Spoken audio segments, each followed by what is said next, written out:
Beatrice Briggs here again with our final episode in the Bonfire interviews that we have put together to celebrate the publication of the Bonfire Collection, the collection of articles that is just come out this week, containing 140 or more articles by over 30 authors, and we'll tell you more about that later in the day. But right now, it is my extreme pleasure to present you one of my oldest and dearest friends and a great colleague, David Lilly. Hi, Bea. Be here and to see you. Where are you? I'm currently in County Wicklow, Ireland. Which is where you live? Yes. I moved here in 2003. Well, I'm so glad we were able to set up this time. As the people who are seeing the what is really the rebroadcast will realize that we had to film this early because David was not going to be available the week that we do the other interviews. So I really thank you, Dave, for taking the time now to sit down and talk about the collection. Great to be here. Well, I looked at the table of contents, and it's really an impressive amount of information. It's clear how both learned a lot since we met at the Greens conference, which was... When was it? 94, I think. It was in Santa Fe, New Mexico. And that was the first time I saw you facilitate a meeting, and was really impressed. And so that's why I eventually came out to see you in Wisconsin, and then the story began with all of classes that we taught and that you taught, and on and on.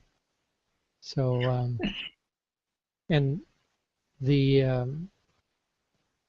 level of information and experience that's here in this book is just amazing. Well, coming from you, that is a great compliment, because you two are one of the wise elders in this field, and someone from whom I personally learned a lot. But yeah, it's true. There are over 140 articles. There were over 30 contributors to the book, and it was always this international collaboration which never ceased to amaze me, the generosity of all of the authors who no one turned me down when I said, can we reprint your article? And not one person. And I think that says a lot about the kind of people who get involved in the field of facilitation. I mean, we're helpers. We're there to help groups work and to help other facilitators do the job, because it's not an job. In fact, your article, one of your articles, you have several in the collection, one of them is called "My Worst Nightmare as a Facilitator Came True." And I love that story. I mean, I'm sure it was stressful to go through in the moment for you, but it does point out the truth that the road of the facilitator, the path of facilitator, is not just happily standing there holding a marker in front of the group. I mean, you really can get caught in the crossfire and become part of the problem yourself if you're not really alert. So anyway, talk to me a little. That was I was actually removed as facilitator because I was a man, basically, and at this particular Greens meeting, we really try in the Greens for equality between men and women, and so the women wanted a woman facilitator. So it worked out. It worked out, and that's the thing. You got to trust the wisdom of the group as a facilitator. You've got to realize that you serve at the pleasure of the group. Just because somebody hired you to do it doesn't mean the group is going to actually think that was such a great idea. Or so that sensitivity and responsiveness that you displayed in that very intense moment where they say thank you, but no thank you, we want somebody else, it really tests one facilitator to say, right, and leave it in the hands of somebody else. The other thing that when I think about when we met that first time that you mentioned, you did something that was so incredibly powerful and helpful to me. Here I was, coming from outside, hired from the outside on purpose to facilitate this meeting of the Green Party, which is a contentious group with a very complicated set of rules, of which I knew very little. But you'd been a facilitator previously for them, and so when I met you and you said, "Oh, you're the facilitator, great, can I support you in any way?" I suddenly thought, oh yeah, I need support. And you were right there, literally at my shoulder for the next, whatever it was, 2 or 3 days. But the first thing you said, but when you asked me the first time, I didn't even know what I didn't know, but I did have the presence of mind to say, I need a easel stand. You said, I'll get one. And that's we got from then on, it was just, we were on the path. It was great. Thank you. Yeah, well, it was good because very early on, I could tell that you were a good facilitator. I mean, I didn't know you at all, but you took charge and you came in and you led the meeting, and then all I had to do was just help out whenever there was something confusing or the Greens are a strange group. Well, and one of the things that I've learned as a facilitator is that it doesn't matter how much experience. I mean, it matters how much experience you've got, and all experience helps. But in the end, every group is itself, and even the same group changes over time. So you can't assume that what worked last week or yesterday is going to be helpful today. I mean, you have to be you have to plan like crazy ahead of time, but then you have to be in the moment and deal with what's in front of you and in real time. So it's a whole interdiscipline as well as an important service to the group. Yeah. So how did you come to do this collection of articles? I mean, how did this come about? Well, there are really 2 phases to it. First of all, the articles themselves were generated over a period of 6 or 7 years when we published an online publication called Bonfire. And from the beginning, the work was always everything that the Institute, the International Institute for Facilitation and Change, has done has been in 2 languages, English and Spanish, because although I'm from the U.S. and English is my native tongue, I've been living in Mexico, working mostly in Latin America for the last 15 years, and I realized that, as in so many things, in the U.S. we have an abundance of information from great facilitators that is simply not available unless you read English. So that was part of it. Plus, I had things to say myself, and I wanted to say them in both languages. So we started publishing back in 2003, first in a paper format, and then quickly we figured out that was not the right way, so we did it online. And so over the years, we collected this huge library, I guess you'd call it, of articles. But they didn't come out in the orderly way. I mean, they came out more or less every month, and there'd be 2 or 3 articles each time, and they would cover different aspects. But it was very hard for anybody to see them in a ordered sequence according to subject. So when we stopped publishing Bonfire in 2010, I thought, well, it would be good to put them into a more ordered collection. Now, it's taken a long time, longer than I had hoped to pull it together, because it was a massive project. As I say, there were so many articles, and I had to go back to all the authors and get permission again to use their material in this new format. But always the impulse was to, first of all, share knowledge, to share what we know as facilitators with people, other facilitators, and people who are trying to become facilitators.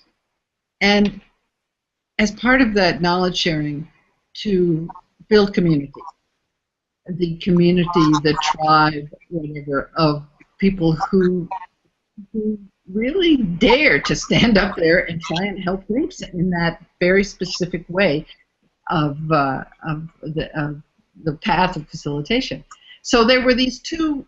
How it came to be was, first of all, a real desire to exchange information with other facilitators and to make this available to people who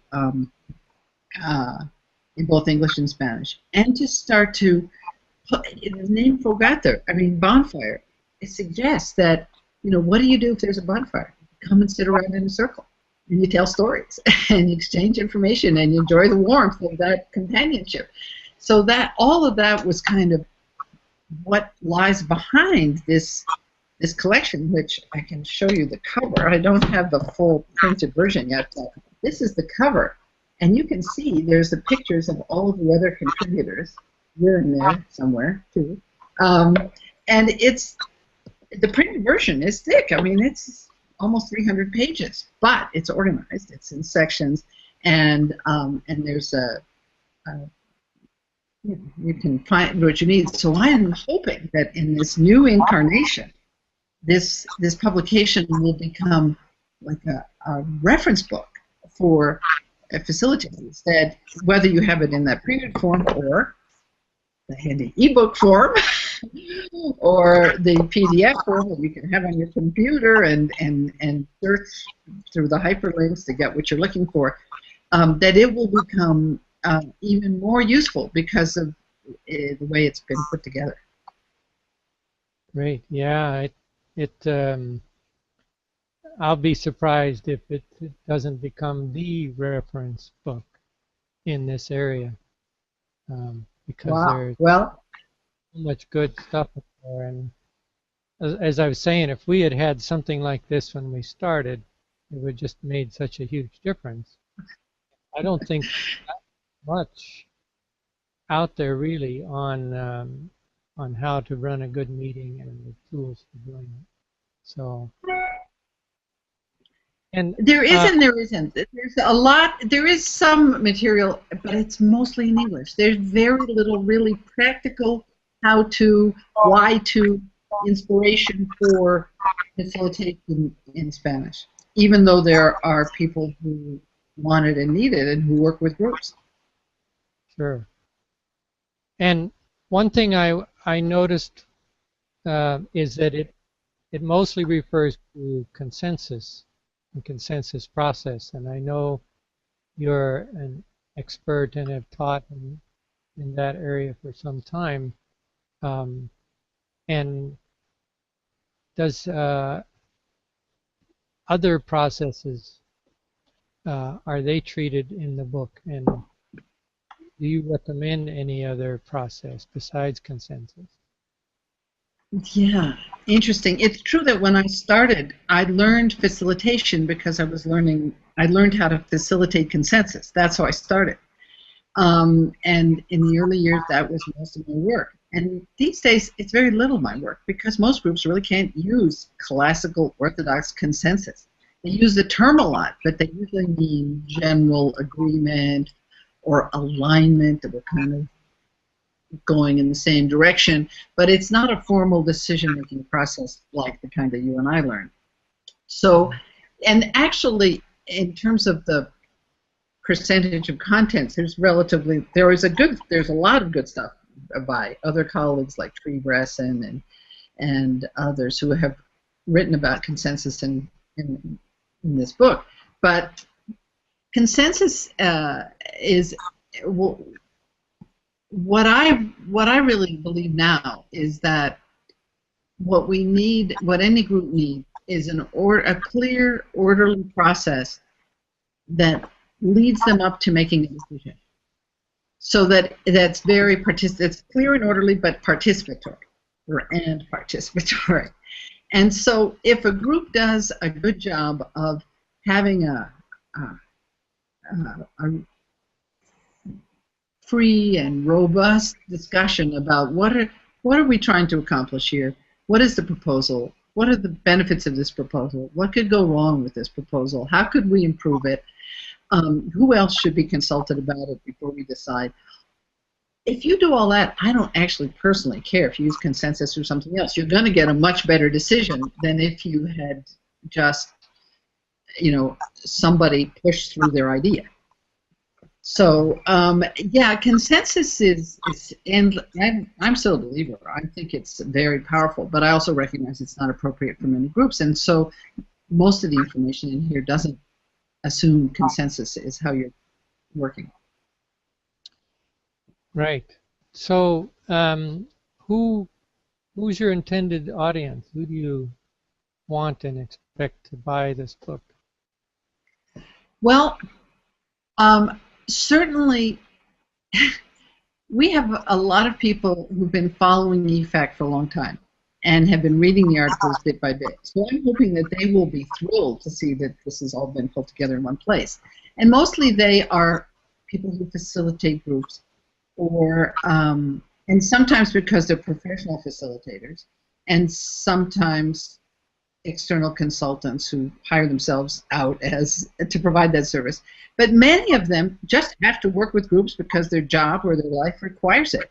They're a team leader, they're a project manager, they're a division head. They, in the private sector, social sector, government, working with groups is kind of, the way of the world. And very few people, they don't teach it in business school, they don't teach it in theology school, they don't teach it in a nonprofit administration, as far as I know. So you're on your own usually, and so those people I especially hope will find out about this and use this material, because we can help. We can help you make your job a little easier. I would be really thrilled. Yeah, and I noticed that you've, as you say, you've got a lot of the information is now in Spanish as well, and what experience do you have? My impression of you since we were working was that you've been doing an amazing amount of travel and doing workshops in various parts of the world. So what other cultures and experience do you have with other countries? Well, an amazing amount. That's been part of the gift of this whole trajectory, is that since I moved to Mexico, I discovered Latin America. I mean, that sounds horrible, but it's true. I mean, as someone who was born and raised in the United States, and even though I went to university in Canada and so on, I didn't really know anything about Latin America. And since then, I've had a chance to work in every country in South America except Venezuela and Guyana, or something like that. I mean, I just hadn't had the opportunity. And a lot of places in the Caribbean. Beyond that, I've had an opportunity to work in places as far-flung as Sri Lanka, a number of places in Europe, and even a little bit in Africa. Haven't gotten to Australia or New Zealand yet, but hey, and it's been interesting, especially the Latin American gringa kind of interface. Yeah. Well, hopefully as the book becomes a bestseller, they'll invite you down to New Zealand. I would love it. I would love it. I've heard great things about that part of the world. But anyway, well, what else do we want to talk about today, Davey? Have we covered everything? Well, one thing I wonder, it's something, now I'm working as a trauma therapist, and one of the things I ask clients when they come in is, if everything works well, what do you want to see happen? What are your expectations? So if this goes well with this book and getting them into the hands of other people, what do you hope will happen? Well, wow, what a great question. I can see why you're such an excellent therapist. Well, first of all, I really hope people will use the information. You just get the book and leave it on the shelf or never read it. So I hope it really gets well used. Secondly, I think it's pointing. Of course, this is what I'm sort of seeing as next up on my agenda, is creating more online training. Because I realize with all the traveling I've done, there's still a lot of people who would love to take courses from me or about this kind of material, but they can't travel to get to where I happen to be. So I'm really committed to finding more virtual ways of transmitting at least the essentials of these ideas. I mean, there's a lot of it that sure being face-to-face is helpful, really helpful, and most of the way I learned facilitation after the initial training that I received was watching other facilitators. So, but I know that a lot of these ideas can be presented virtually, and that's one of the things I look forward to doing in the coming months, is to get that out there. And then at the more macro level, I really want there to be really great facilitators, or at least pretty good ones, everywhere. Every group has this kind of resource, because of the difference it can make, the positive difference to have someone who is who is primarily focused on the process of the group and not so much the content of the discussion as a participant, is willing to step into this role of facilitator to help people hear each other and recognize when they have reached an agreement or when they haven't reached an agreement. I think if I could wave a little magic wand and have that kind of capability widespread in the world, I think we might have a chance of making some of those pressing decisions as human beings that we need to make in order to have things go better. Yeah, I agree. I've seen communities where the people in the community all learn to be facilitators and to help run the meetings and take part, and made a big difference in that community. When we think about the meaning of the word, it comes from the Latin. It means to make easy.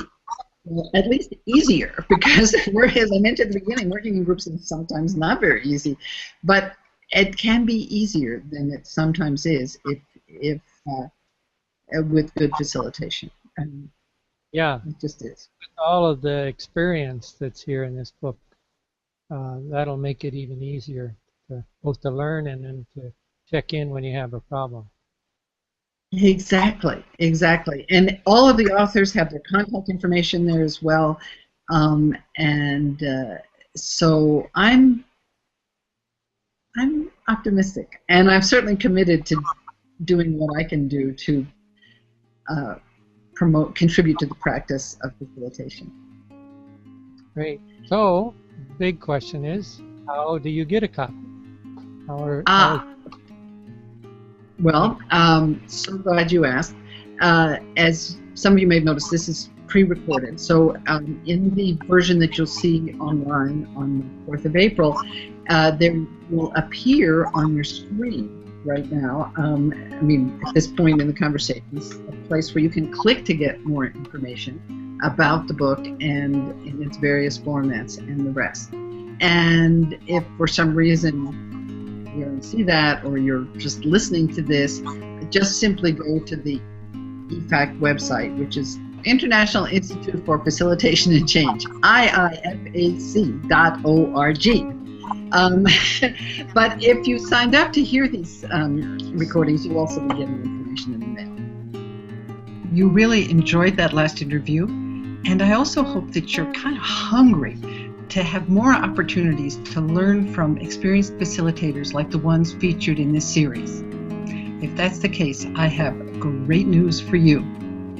The Bonfire Collection, a complete reference guide for facilitation and change, will be available starting May 12th. This compendium of useful information, written by working experts in the field, provides the practical tips and inspiration you need when you're working with groups.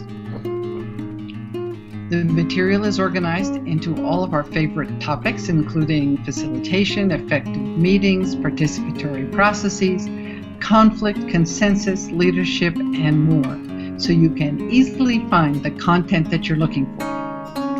The Bonfire Collection will provide you with answers to your questions about how to deal with the challenges of working with groups, tools for increasing group participation, and inspiration for supporting change through your great facilitation.